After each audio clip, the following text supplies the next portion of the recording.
Olá pessoal, apresentarei nesses próximos slides nosso novo protocolo de intubação orotraqueal.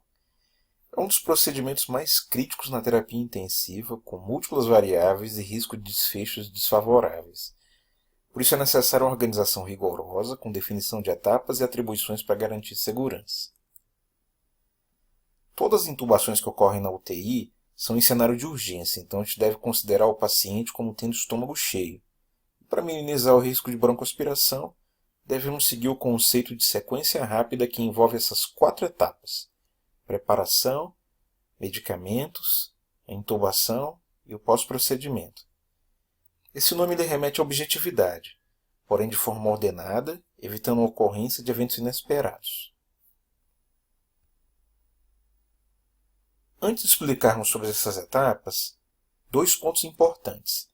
O médico, ao indicar a intubação, deve prescrever ao tutor de intubação orotraqueal no Medivil com os medicamentos para indução, sedação, noradrenalina, cuidados e a gasometria arterial a ser coletada após o procedimento. E teremos um checklist a ser preenchido pelo enfermeiro do leito para guiar a sequência das ações. Ele vai estar na aba de documentos, na pasta UTI adulto, com a titulação Intubação orotraqueal.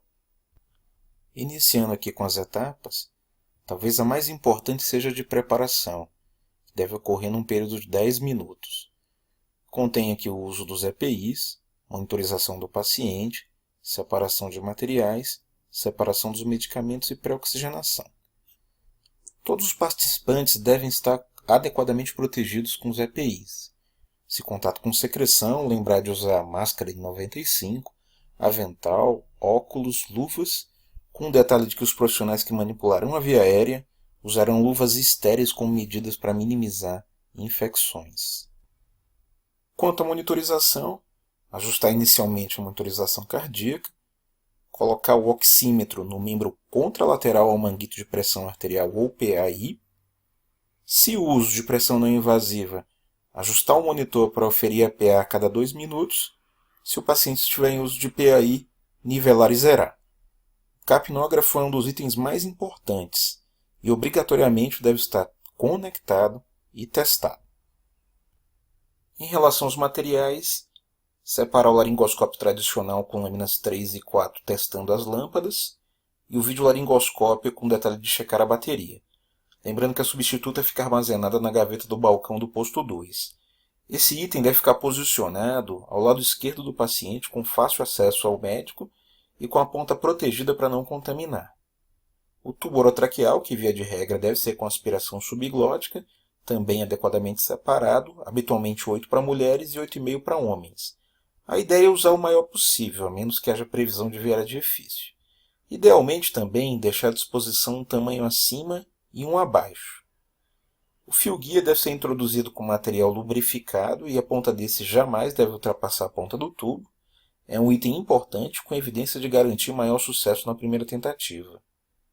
Separar também seringa de 20 ml para insuflar o balonete e o cadarço para fixação.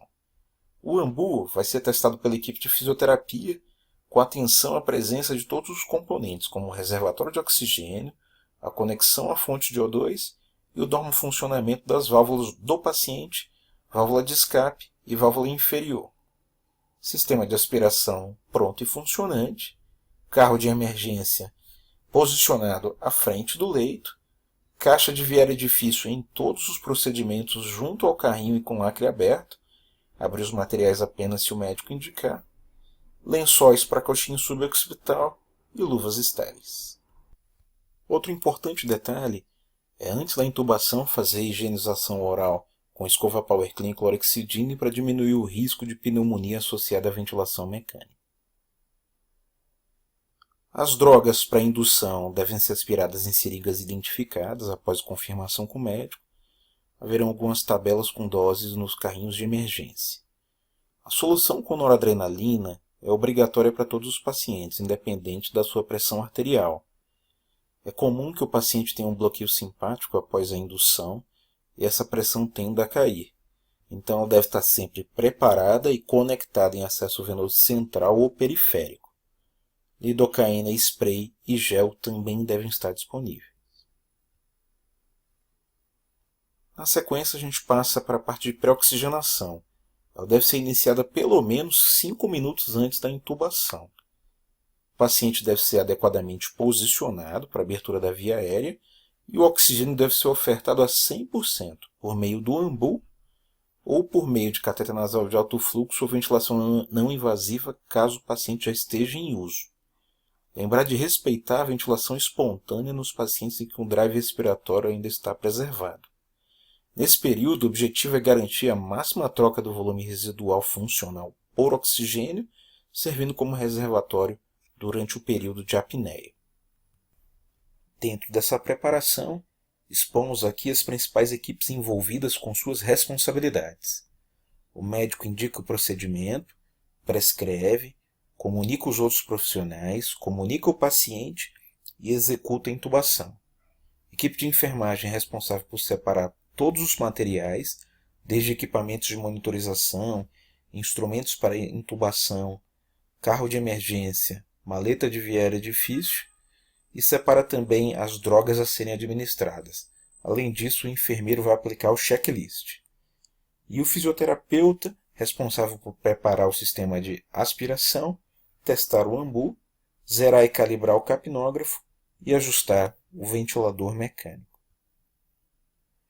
E esse aqui é o cenário.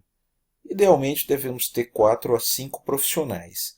Devem estar presentes o enfermeiro do leito, o técnico de enfermagem do leito, fisioterapeuta e, idealmente, 2 médicos. Um que vai executar a intubação e o outro que vai observar todo o procedimento, auxiliar na organização, acionar os materiais de via aérea difícil e participar da intubação caso haja necessidade. O monitor deve ficar de um lado, direcionado para toda a equipe, e o ventilador mecânico do outro, preferencialmente o mesmo lado do fisioterapeuta. Dando sequência na etapa de medicamentos, temos 3 fases: pré-medicação, indução e paralisia, e ocorre em torno de 2 a 3 minutos. Essa primeira fase de pré-medicação tem o objetivo de atenuar a descarga adrenérgica, e a recomendação é o uso do fentanil na dose de 2 microgramas por quilo. Atenção para a infusão, que deve ser bem lenta para evitar os seus efeitos colaterais de rigidez torácica e hipotensão. Na sequência, com a indução, a gente vai utilizar um medicamento sedativo. A primeira escolha é o etomidato na dose de 0,3 mg por quilo. É um medicamento que tem a vantagem de manter a estabilidade hemodinâmica e tem um efeito muito rápido, que é vantajoso na nossa população com idade bem avançada e alta prevalência de cardiopatias. A gente tem que ter atenção à possibilidade de insuficiência transitória do cortisol. Apesar de não ter grande evidência de repercussão clínica significativa, uma dose de hidrocortisona de 100 mg ou a posologia habitual de choque séptico de 50 mg de 6 em 6 pode ser utilizada. A segunda opção é a ketamina, numa dose de 1 a 2 mg por quilo. É um medicamento que também mantém a estabilidade hemodinâmica, pode promover também a broncodilatação. Temos que ter atenção nos pacientes com hipertensão intracraniana, suspeita de síndrome coronariana aguda, suspeita de dissecção e emergências hipertensivas, porque ele pode elevar a pressão arterial e a frequência cardíaca. E no final, a paralisia. A primeira opção é com rocurônio, a dose de 0,6 a 1,2 mg por quilo. É um medicamento com poucos efeitos colaterais, um deles é a taquicardia, que geralmente acontece após o procedimento. E a segunda opção é a succinilcolina, na dose de 1,5 mg por quilo. Tem um início muito mais rápido, mas a gente tem que ter atenção nos pacientes com doença renal crônica, doença neuromuscular e trauma, pelo risco de hipercalemia. Logo após as medicações, a execução da intubação. O posicionamento é uma das etapas mais importantes que reduz o número de tentativas, aumentando o índice de sucesso. Lembrando que os lençóis devem estar disponíveis e o posicionamento correto do coxim é em região suboccipital, não é em região cervical nem interescapular. Nessa fase também a gente deve deixar preparado um plano B, caso a gente não consiga a intubação em primeira tentativa, para o uso do BUG, uso de máscara laríngea ou eventualmente kit de cricotireoidostomia. Logo após a inserção do tubo, insuflar o balonete com 10 a 15 ml.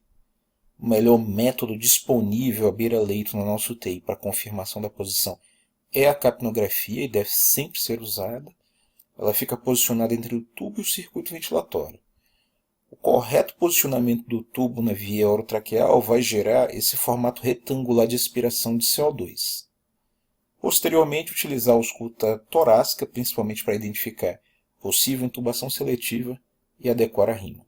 Dando sequência no pós-procedimento, realizar a pré-fixação da cânula com o cadarço e os primeiros ajustes da ventilação mecânica, mantendo no primeiro momento FI em 100% e a frequência respiratória semelhante ao que o paciente apresentava antes da intubação, para evitar hipercapnia e consequente parada cardiorrespiratória por acidose.